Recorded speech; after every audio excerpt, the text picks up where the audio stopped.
Good morning, class.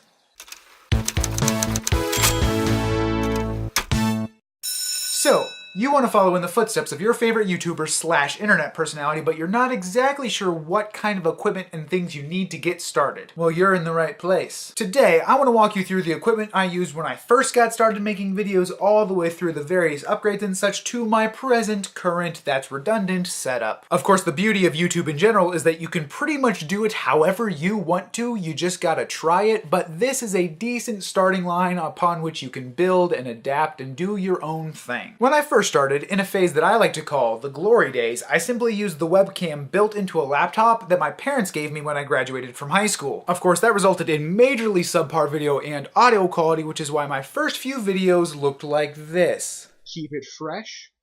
Deuces. I quickly realized that if I wanted to keep making videos and if I wanted them to be in any way viewable to a general audience, I needed a little upgrade. Of course, I was poor, having just graduated from high school and never having really had much of a summer job other than working at Chick-fil-A, so I went to my local electronics superstore, which shall here be referred to as Most Good Purchase, and picked up this, a Lenovo HD webcam. Just gonna be honest and say that HD is a very general application of the term in this case. It does apparently technically record in 720p, but it is highly compressed and has a terribly inaccurate image sensor. Nonetheless, it was loads better than what was built into my laptop, and as a result, my videos started to look more like this. And amazingly, you could actually understand what I said in them. It was also at this time that I got on Amazon and looked up the cheapest video editing software I could find because, oh yeah, my first few videos were entirely one take that I uploaded straight to YouTube. This was in 2012, and on Amazon I found an already outdated 2011 version of Sony Vegas Movie Studio. I bought it for 20 bucks, it arrived, and I was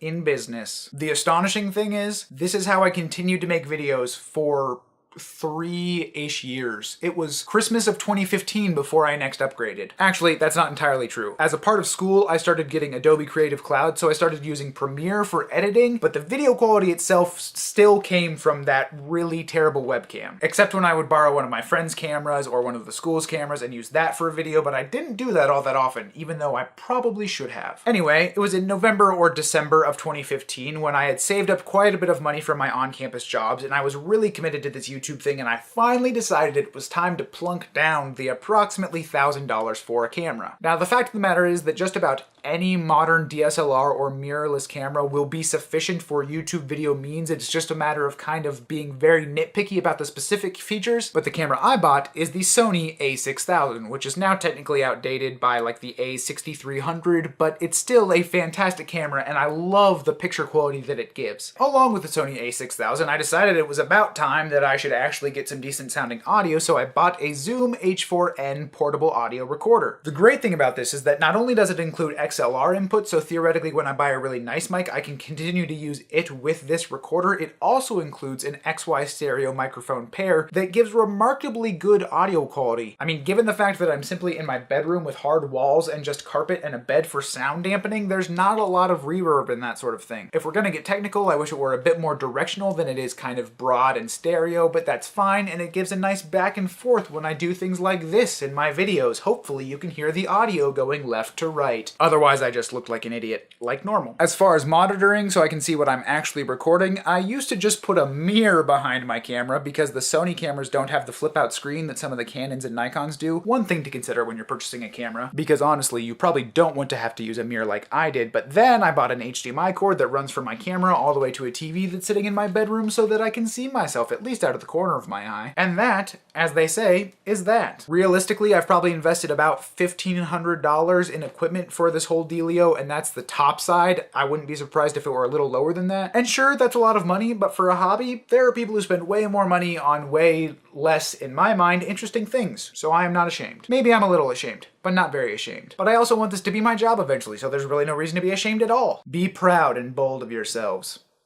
I said that backwards. Like I said at the beginning, the great thing about YouTube is that you can honest to goodness do this pretty much however you want to do it, as long as you have something valuable to share. Hopefully people will latch onto that. But consider this a starting guide, and I hope to see how you develop it into your own particular branded style things. It's an adventure. Relish it. That's all I've got for you today, but next episode I'm going to be talking about how I actually edit and craft these videos after I've used the equipment I just told you about to record them. Kind of a nifty two-part dealio. So click that subscribe button so you don't miss it, and I will see you next time. Class dismissed.